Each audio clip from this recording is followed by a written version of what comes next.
this short guide to crafting the right NPS survey questions. There are a few different options that revolve around the concept of asking a single, repeatable question. Variations in how the question can be asked often are needed to take account of the context. The classic NPS question is, on a scale from 0 to 10, how likely are you to recommend such and such a company or brand to a friend or colleague?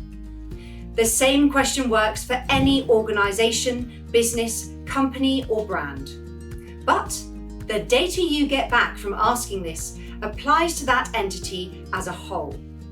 That might be what you're after. However, to be more specific, you can substitute the entity you're describing.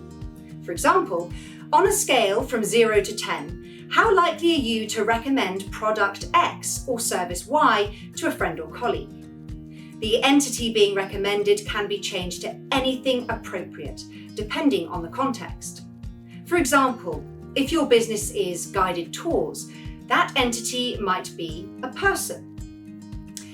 That could result in a question like, on a scale from 0 to 10, how likely are you to recommend your guide today, Frank Peterson, to a friend or colleague?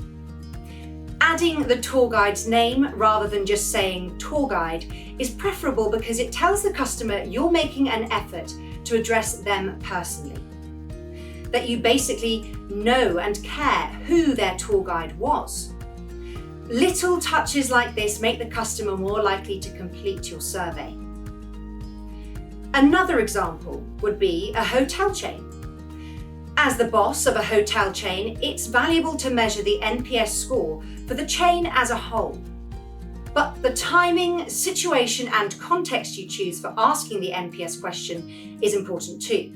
For example, what if you're asking the question to a hotel guest as they're checking out of a specific hotel in New York?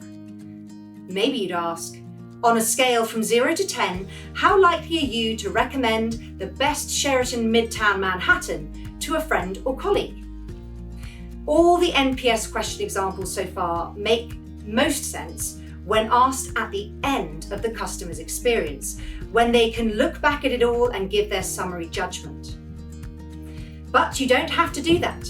You can ask during the experience too.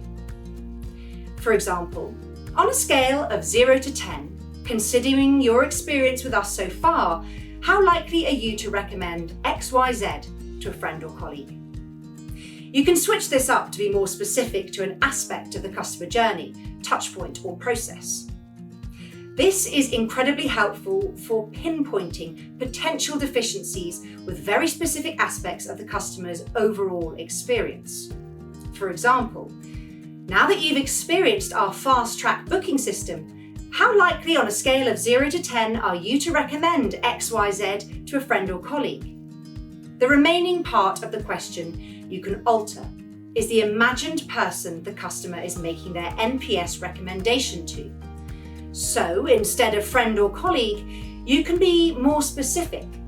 On a scale from 0 to 10, how likely are you to recommend Dallas Injury Lawyers Club to someone who's had an accident that wasn't their fault? This is great for when you need to segment audiences, which is important in both B2C and B2B markets. A good example for a B2B audience segment could be, on a scale from 0 to 10, how likely are you to recommend Halo accountancy solutions to other finance professionals? Sometimes describing that individual gets too wordy because you're driven to be too specific. Wordy questions can be confusing and really impact survey response rates. A good way around this is to cheat a bit by asking, on a scale from 0 to 10, how likely are you to recommend XYZ to someone else like you? That's 9 different ways to ask essentially the same single question. Many NPS surveys would end after just that first question. However, more value is achieved by positioning a second follow-up question. These questions may differ depending on what the customer's response was. So if the customer reacted really positively, they get a follow-up that's pitched differently from if they reacted negatively. Typically, routing to the appropriate follow-up question would break down according to detractor, passive, or promoter categorization. A quick reminder of what those categorizations are in terms of the NPS scores they give. Promoters answered with 9s and 10s on the NPS scale. Passives gave 7s and 8s. Detractors includes everyone else. So, for detractors, you want to ask something like, which of the following do you think we need to improve on?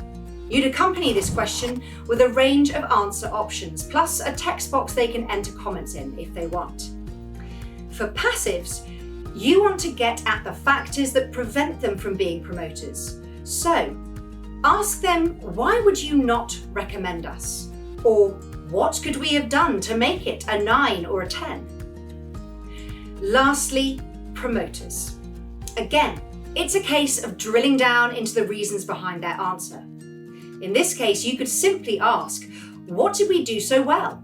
The feedback you get should be equally valuable to the responses gleaned from the other groups.